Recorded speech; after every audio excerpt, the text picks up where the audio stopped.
रात के करीब 12 बजे का वक्त था। गर्मियों की रातें थीं और मैं अपने कमरे में सो रही थी। अचानक मेरे कमरे के दरवाजे पर दस्तक हुई। पहले तो मैं थोड़ा डर गई, लेकिन फिर सोचा शायद मेरा भाई ही होगा, क्योंकि घर में मेरे और भाई के अलावा कोई और नहीं था। मैंने उठकर दरवाजे की ओर कदम बढ़ाए। दरवाजा खोलते ही मैंने बाहर झांका, लेकिन वहां कोई नहीं था। मैंने सोचा शायद ये मेरा वहम होगा। मैं वापस बिस्तर पर लेटने लगी। अचानक दरवाजे पर फिर से पहले से भी ज्यादा जोर की दस्तक हुई। मैंने कांपती हुई आवाज में पूछा, कौन है? लेकिन कोई जवाब नहीं आया। डरते हुए मैंने दोबारा दरवाजा खोला और वहां मेरा भाई खड़ा था। उसने मुझसे कहा, क्या हुआ दीदी, इतनी घबराई हुई क्यों लग रही हो? वो मुझे आज कुछ अजीब सी नजरों से देख रहा था। मैंने सोचा शायद मैं ही ज्यादा सोच रही हूँ, लेकिन मुझे क्या पता था कि उस रात कुछ ऐसा होने वाला था जिसने मेरी पूरी जिंदगी को बर्बाद कर दिया, जिसे मैं चाहकर भी कभी भूल नहीं पाई। अब मैं आपको अपनी जिंदगी का वो सच बताने जा रही हूँ जिसे मैंने आज तक सबसे छुपा कर रखा था। यह सच ऐसा है जो मेरी हर रात की नींद और हर दिन का सुकून छीन ले गया। इसे सुनने के बाद शायद आपकी रूह कांप उठेगी। दोस्तों, कहानी सुनने से पहले दिल थाम कर बैठिएगा, क्योंकि कहानी बहुत ही खतरनाक होने वाली है। अगर चैनल पर पहली बार आए हैं तो चैनल को सब्सक्राइब जरूर कर लीजिएगा। तो चलिए कहानी शुरू करते हैं। मेरी उम्र 20 साल हो चुकी थी और मैंने नया नया जवानी की दहलीज पर कदम रखा था। मैं कॉलेज में सेकेंड ईयर की पढ़ाई कर रही थी। उन दिनों गर्मी का मौसम था और हमें कॉलेज से छुट्टियां मिल गई थीं। रोज की तरह आज भी पूरे घर की सफाई करने के बाद मैं अपने बिस्तर पर आराम कर रही थी। थकान से चूर होकर ऐसा लग रहा था जैसे पूरा बदन अकड़ गया हो। मैं अपने बिस्तर पर लेटकर सुकून पाने की कोशिश कर रही थी और हाथों से अपने सिर की मसाज कर रही थी। अचानक मेरा भाई राहुल मेरे कमरे में आया और दरवाजा बंद करके कहने लगा, क्या हुआ दीदी, तबीयत तो ठीक है? मैंने कहा, क्या भाई, मम्मी सारा काम मेरे सर पर डालकर चली जाती हैं। कॉलेज की छुट्टियां क्या हुई, सारे घर की जिम्मेदारी मुझ पर आ गई है। ऊपर से काम वाली बाई भी छुट्टी पर है। मुझसे नहीं होते ये घर के काम। मेरी बात सुनकर वह मेरे पास आकर बैठ गया और कहने लगा, मेरी प्यारी बहन, कोई बात नहीं, मैं अभी तुम्हारे लिए दूध लेकर आता हूँ, उसे पियोगी तो सुकून मिल जाएगा। राहुल की बात सुनकर मैं मुस्कुरा दी और कहा, बस तुम खाना बाहर से ले आना, मैं थोड़ी देर सोऊंगी तो मेरी तबीयत कुछ बेहतर हो जाएगी। राहुल कमरे से निकल गया। कुछ देर बाद ठंडे दूध के गिलास के साथ वह वापस आया। मुझे उस पर बहुत प्यार आया। दुनिया में बहुत कम ही ऐसे भाई होते हैं जो अपनी बहनों का इतना ख्याल रखते हैं।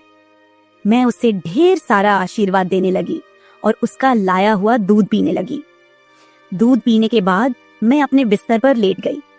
राहुल कहने लगा, चलो दीदी, मैं तुम्हारा सिर दबा देता हूँ, तुम सो जाओ। वह मेरे पास बैठ गया और अपने हाथों से मेरा सिर दबाने लगा। उसके हाथों से मुझे सुकून मिलने लगा और मेरे सर का दर्द भी कम हो गया था। मैं आंखें मूंद कर लेट गई और कुछ ही देर में मैं गहरी नींद सो गई।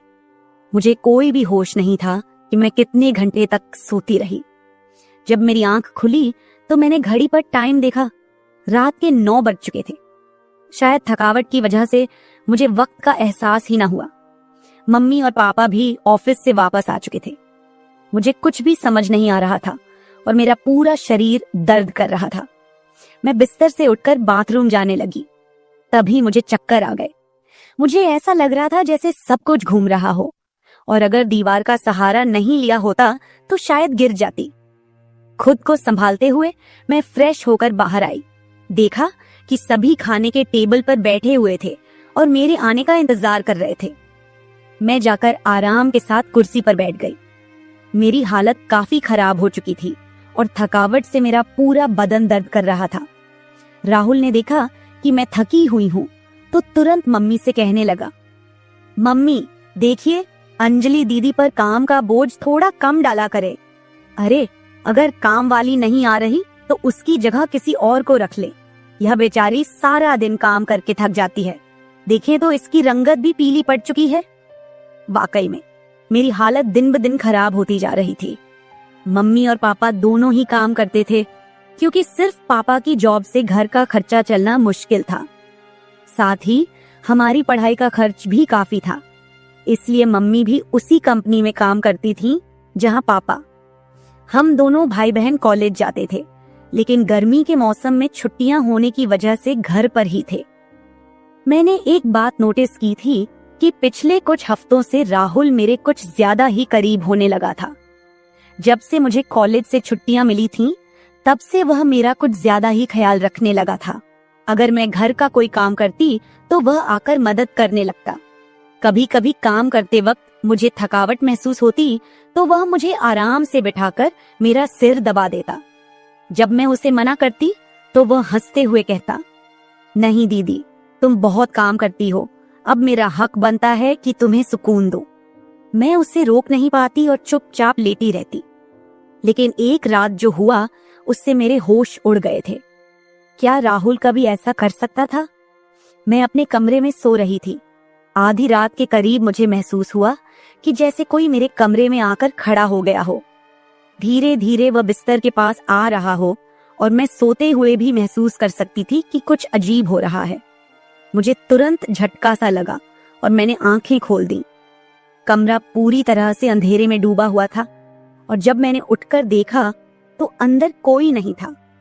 बस कमरे का दरवाजा थोड़ा सा खुला हुआ था और मुझे याद था कि मैं हमेशा सोने से पहले दरवाजा बंद करके सोती थी। तो फिर वह कैसे खुला था? मैं चुपचाप उठकर दरवाजे को लॉक करने लगी। फिर से बिस्तर पर जाकर सोने की कोशिश की, लेकिन जैसे ही मेरी आंखें बंद हुईं, मुझे फिर से कुछ कदमों की आहट सुनाई दी, जैसे कोई बिस्तर के पास आकर बैठा हो।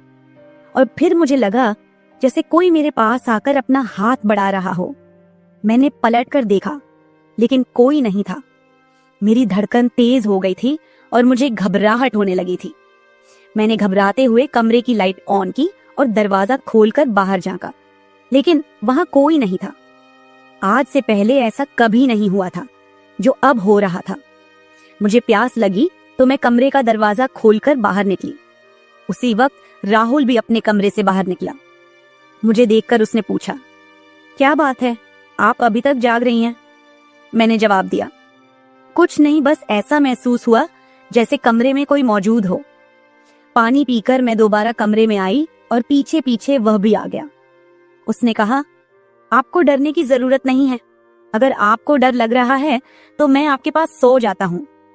मैंने उसे मना किया, नहीं, तुम्हें परेशान होने की जरूरत नहीं है, जाओ और आराम करो।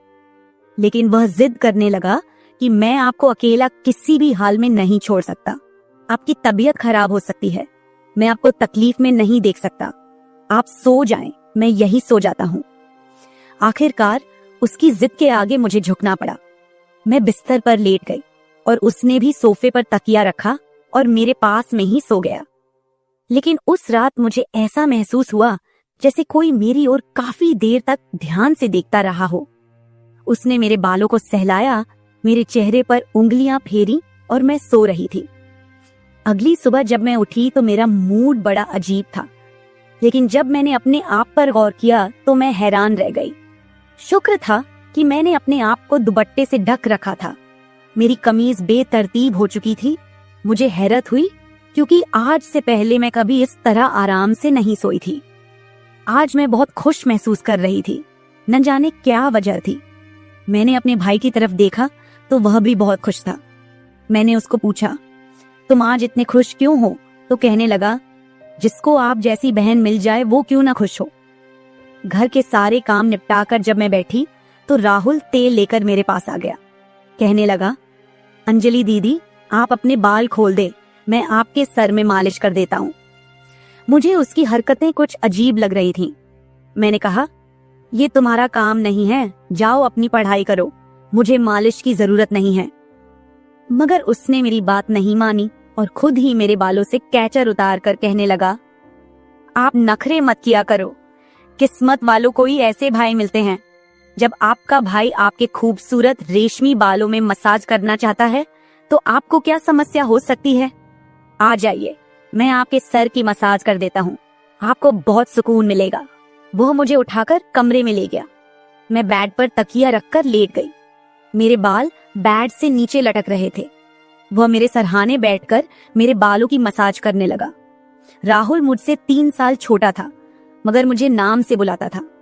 कहता, आप इतनी प्यारी हैं कि आपको देखकर दिल करता है कि आप हमेशा इसी तरह मुस्कुराती रहें और मैं आपका लाभ उठाता रहूं। वह मेरे सिर की मालिश कर रहा था और उसके हाथों में जैसे जादू था। मुझे इतना मजा आया कि मैं नींद की वादियों में खोने लगी। तेल की खुशबू भी बहुत जबरदस्त थी। तेल की हल्की हल्की महक कमरे में फैल चुकी थी।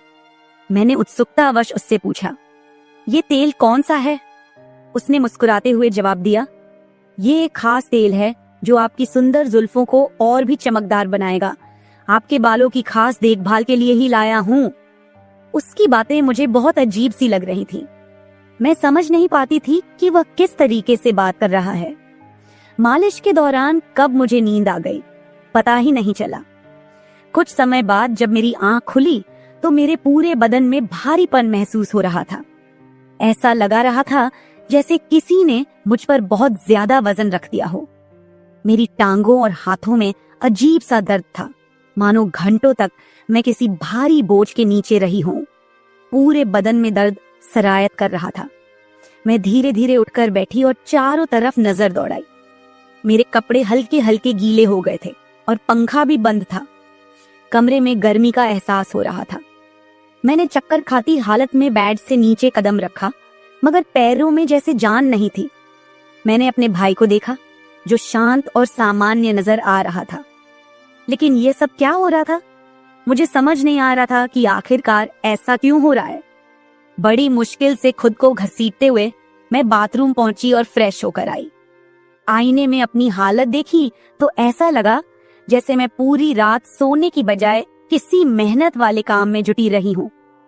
जब मैं कमरे से बाहर निकली तो मुझे हल्की हल्की फुसफुसाने की आवाजें सुनाई दी। ऐसा लगा जैसे कोई किसी से बातचीत कर रहा हो। घर में मेरे और राहुल के अलावा कोई नहीं था। फिर वह किससे बात कर रहा था? प्यास लगने के कारण मैं पहले किचन में पानी पीने गई, लेकिन तब तक आवाजें आनी बंद हो चुकी थीं। जैसे ही मैं किचन के दरवाजे के पास पहुंची, राहुल बैठक से बाहर निकलता दिखा। उसके हाथों में कई नोटों के बंडल थे और उसके चेहरे पर एक अजीब सी मुस्कान थी। मेरे माथे पर बल पड़ गए। उसने जैसे ही मुझे देखा चौंक गया। कहने लगा, दीदी आप उठ गईं। मैंने बिना जवाब दिए धीरे धीरे उसके करीब जाकर पूछा, ये पैसे कहां से आए? वह हड़बड़ा गया और तुरंत उन्हें अपनी जेब में डालने की कोशिश करने लगा। मैंने उसका हाथ पकड़कर उन पैसों को बाहर निकाला और सख्ती से पूछा, सच सच बताओ, इतने पैसे तुम्हारे पास कैसे आए? वह घबरा गया और कहने लगा, प्लीज पापा को मत बताना। ये पैसे पापा के एक दोस्त ने पुराने कर्ज के रूप में लौटाए हैं। मैंने सोचा था कि इनसे मोबाइल खरीद लूंगा। उसकी बात सुनकर मेरा गुस्सा 7वें आसमान पर पहुंच गया। मैंने उसे डांटते हुए कहा, क्या तुम्हें घर की हालत का जरा भी अंदाजा नहीं है? मम्मी पापा दोनों इतनी मेहनत कर रहे हैं और तुम इन पैसों से मोबाइल खरीदने की सोच रहे हो। उसने शर्मिंदा होकर पैसे मुझे थमा दिए। मैंने वो पैसे रात को पापा को दे दिए। उस रात राहुल ने मुझसे एक भी बात नहीं की और जल्दी सोने चला गया। मैं अगले दिन किचन में काम कर रही थी जब राहुल अपने दोस्तों के साथ घर में दाखिल हुआ। मैं जितनी हैरान होती उतना ही कम था, क्योंकि वह अपने दोस्तों को सीधा लाउंज में ही ले आया था। उस वक्त मैं दुपट्टा उतारकर बर्तन साफ कर रही थी।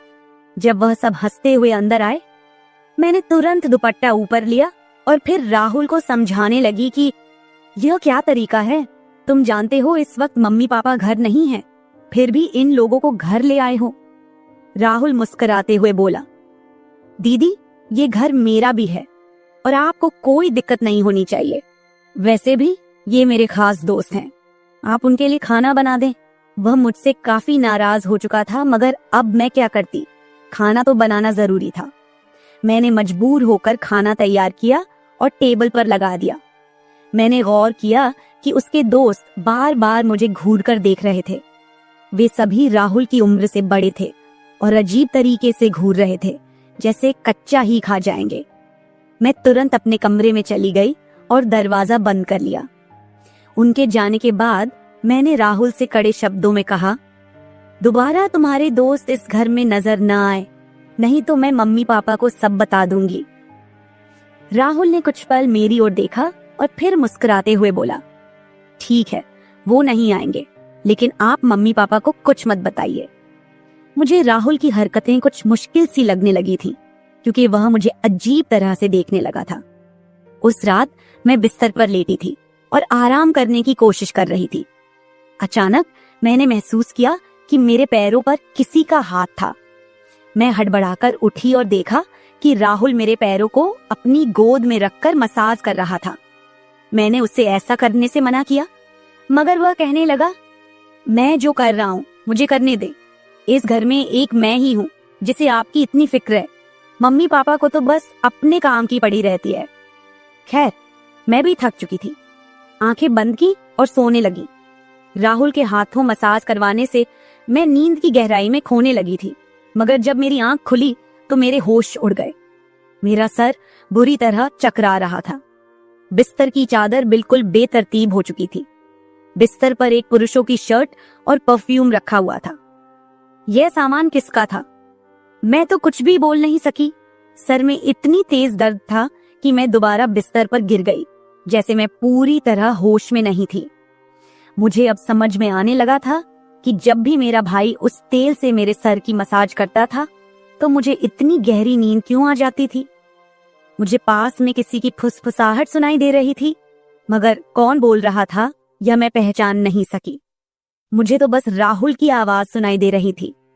ऐसा लग रहा था जैसे वह मेरे कमरे में मौजूद हो और मुझे उठाने की कोशिश कर रहा हो, लेकिन मैं कुछ भी साफ नहीं देख पा रही थी। कुछ देर बाद जब मेरी आंख खुली तो सारा दृश्य मेरी नजरों के सामने घूमने लगा। मैंने सबसे पहले बेड की तरफ देखा, जहां शर्ट और परफ्यूम पड़े थे, मगर अब वहां कुछ भी नहीं था। आज फिर मेरी हालत बड़ी अजीब थी। मैं बच्ची तो नहीं थी जो ये सब कुछ समझ ना पाती। घर में मेरे और राहुल के अलावा और कोई नहीं था। फिर मेरे सोने के बाद ऐसा क्या होता था कि मेरा पूरा शरीर पानी से नहला दिया गया हो? सिर्फ इतना ही नहीं, मेरा शरीर दर्द से चूर था और रंगत भी बिल्कुल पीली हो चुकी थी। दिन ब दिन मैं कमजोर होती जा रही थी। उस दिन भी राहुल मेरे करीब आने की कोशिश कर रहा था, मगर मैं बहाना बनाकर अपने कमरे में आ गई थी। दिमाग में अजीब से विचार आने लगे थे। तबीयत भी काफी खराब थी। माँ ने मेरी हालत देखकर पूछा, क्या बात है, तुम ठीक नहीं लग रही हो? मैंने कुछ नहीं कहा। माँ ने कहा कि अगले दिन वे मुझे डॉक्टर के पास ले जाएंगी। उस रात मैं बार बार उठ रही थी और ठीक से सो नहीं पाई। अगले दिन मेरे मम्मी पापा रोज की तरह अपने काम पर चले गए थे। उन्हें शायद मेरी परवाह नहीं थी। मैं खुद ही डॉक्टर के पास गई, जहां अल्ट्रासाउंड में पता चला कि मैं पेट से हूं। मेरे तो पैरों तले जमीन खिसक गई। आखिर यह सब मेरे साथ कौन कर सकता था? राहुल मेरा भाई था, लेकिन फिर मेरे दिमाग में यह बात आई कि वह मेरा सौतेला भाई है। वो माँ की दूसरी शादी से हुआ था, जबकि मैं उनकी पहली शादी की औलाद थी। इस तरह की बातें मुझे गलत सोचने पर मजबूर कर रही थीं। समझ नहीं आ रहा था कि कैसे अपने माँ बाप को यह बात बताऊं। राहुल मेरा सौतेला भाई जब मेरे पास बैठता तो कभी मेरा हाथ पकड़ता तो कभी मेरे गाल खींच देता। उसकी हरकतें मुझे परेशान कर रही थीं, लेकिन मैं उसको कुछ कह नहीं पा रही थी। मेरे दिमाग में यही सवाल गूंज रहे थे कि आखिरकार मेरे साथ ऐसा कौन कर सकता है। फिर मैंने एक दिन अपने कमरे में मोबाइल का कैमरा फिट करके रख दिया ताकि सच्चाई सामने आ सके। उस दिन हमारे माता पिता घर पर नहीं थे। राहुल फिर से मेरे पास आया और मेरे सिर की मालिश करने लगा। मैंने पूरी कोशिश की कि मैं ना सोऊं, लेकिन वह तेल इतना अजीब था कि मैं उसकी खुशबू से बेहोश हो गई। 1 घंटे बाद जब मेरी आंखें खुली तो माँ पापा घर लौट चुके थे। मैंने सबसे पहले कैमरे की रिकॉर्डिंग देखी। जो कुछ मैंने देखा वह मेरे होश उड़ा देने के लिए काफी था। राहुल मेरे कमरे में अपने दोस्तों को लाता था जो मेरे साथ बुरा व्यवहार करते थे। फिर अपना काम पूरा करने के बाद वे राहुल को पैसे देते और चले जाते। जब मुझे इस सच का पता चला तो मैं पूरी तरह से टूट गई। मैं गुस्से में अपने कमरे से बाहर आई और राहुल का गिरेबान पकड़कर मैंने उसे थप्पड़ मारने शुरू कर दिए। मेरी चीख सुनकर मम्मी पापा भी वहां आ गए। पापा ने मेरा हाथ पकड़ लिया और गुस्से में कहने लगे, क्या हो गया है? तुम इसे क्यों मार रही हो? होश में हो? क्या पागल हो गई हो? क्यों मार रही हो इसे? मैंने रोते हुए वीडियो दिखा दी कि यह जलील इंसान मेरे साथ क्या कर रहा था। वीडियो देखते ही माँ बेहोश होकर जमीन पर गिर गई। ये देखकर पापा को भी बहुत ज्यादा गुस्सा आया।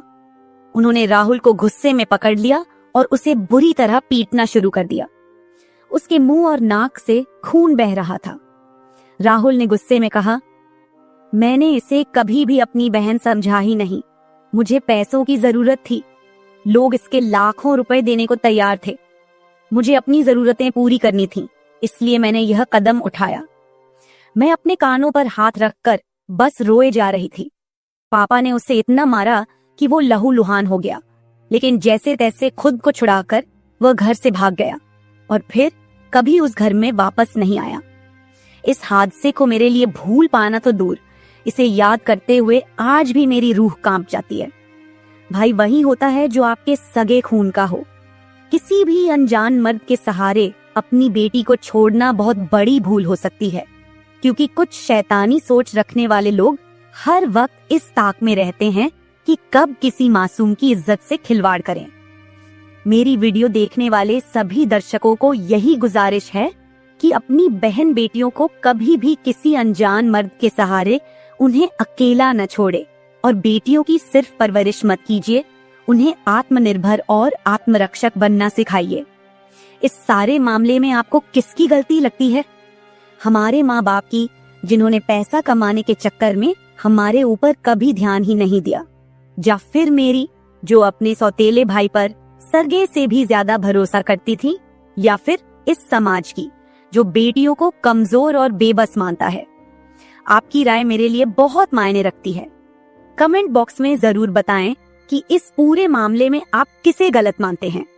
मैं अपनी कहानी आपके साथ इसलिए साझा कर रही हूँ ताकि यह किसी और के लिए एक सीख बन सके। यह सिर्फ एक घटना नहीं है, बल्कि एक चेतावनी है कि हम सबको सतर्क रहना चाहिए। अगर आपको मेरी यह कहानी पसंद आई और आप मानते हैं कि इसे सुनकर कोई और भी जागरूक हो सकता है, तो इसे शेयर जरूर करें।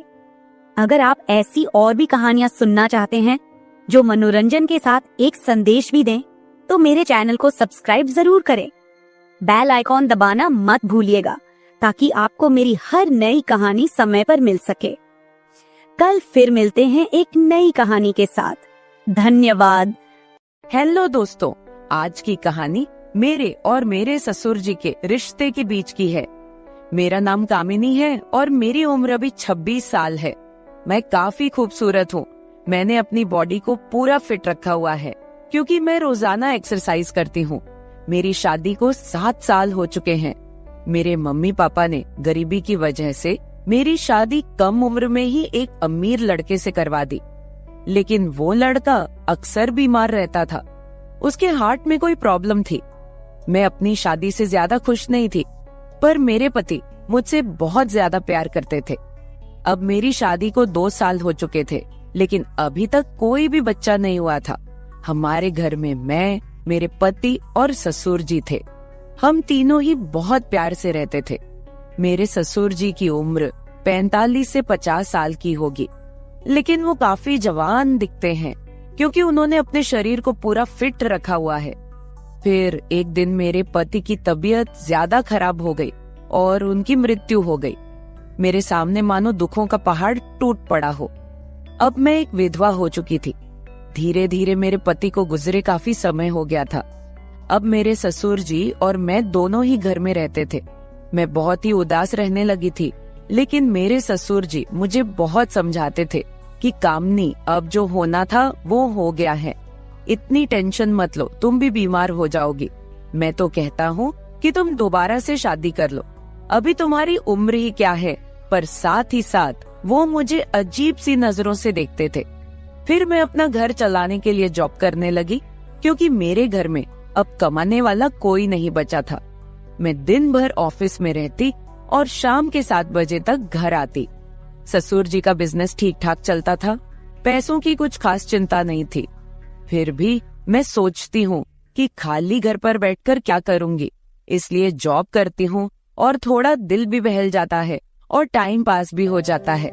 अब मेरे पति को गए हुए बहुत दिन हो चुके थे, इसलिए मैं उनकी मृत्यु के सदमे से थोड़ा थोड़ा बाहर निकल रही थी। ऑफिस की सहेलियों ने मुझे बहुत समझाया कि तुम शादी कर लो। मेरी एक बहुत अच्छी सहेली है, हम दोनों साथ साथ ऑफिस जाती हैं।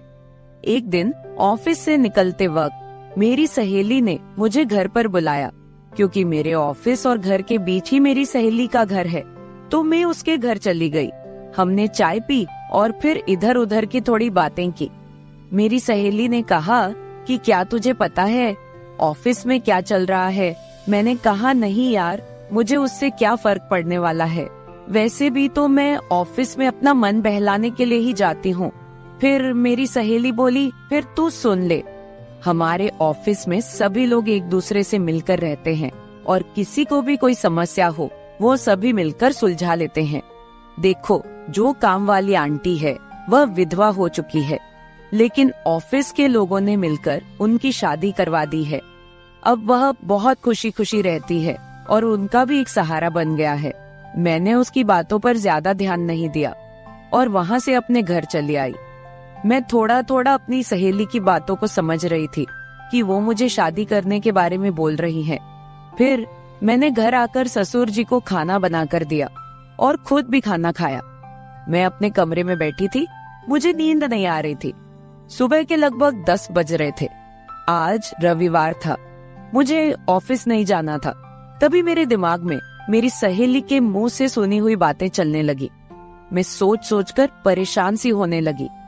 फिर मेरे दिमाग में कुछ आया और मैं अपने ससुर जी के कमरे की ओर चली गई। जब मैं अपने ससुर जी के रूम में गई तो उनके हाथ में एक किताब थी।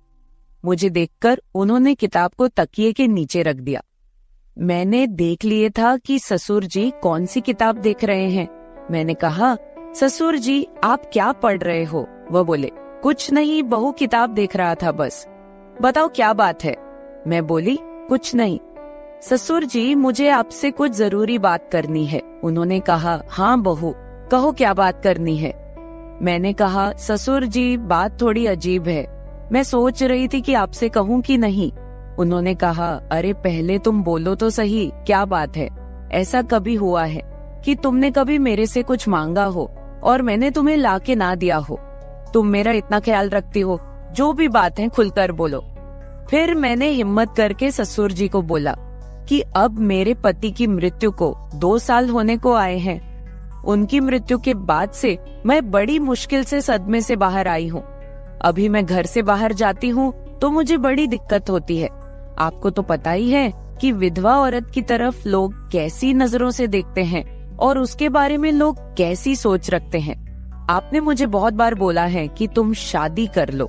मैं चाहती हूँ कि आप मेरे लिए एक पति की खोज करो, क्योंकि अकेले मेरी जिंदगी मुझसे नहीं निकाली जा रही। मैं भी चाहती हूँ कि मेरा भी कोई जीवन साथी हो जो मेरे सुख दुख की बात करे और मुझे बहुत ज्यादा प्यार करे। आपको पता है, एक औरत की कई जरूरतें होती हैं जो सिर्फ पति ही पूरी कर सकता है। बाकी आपको पता ही है कि मेरे माँ बाप तो इतने गरीब हैं कि उन्होंने पता नहीं एक बार मेरी शादी कैसे कर्ज उठाकर की है। मैं अब उनको कोई तकलीफ नहीं देना चाहती। अब मेरे लिए तो आप ही सब कुछ हो। मैं बड़ी हिम्मत करके आपसे ये बात कह रही हूँ। मुझे विश्वास है कि आप मेरे लिए कुछ अच्छा ही करोगे।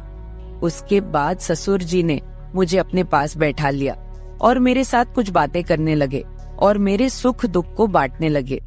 फिर ससुर जी मुझसे बोले, बहू, जिस चीज की तलाश तुम बाहर से कर रही हो वो चीज तुमको घर में ही मिल सकती है। अगर तुम चाहो तो मैं तुम्हारी सभी जरूरतों को पूरा कर सकता हूँ।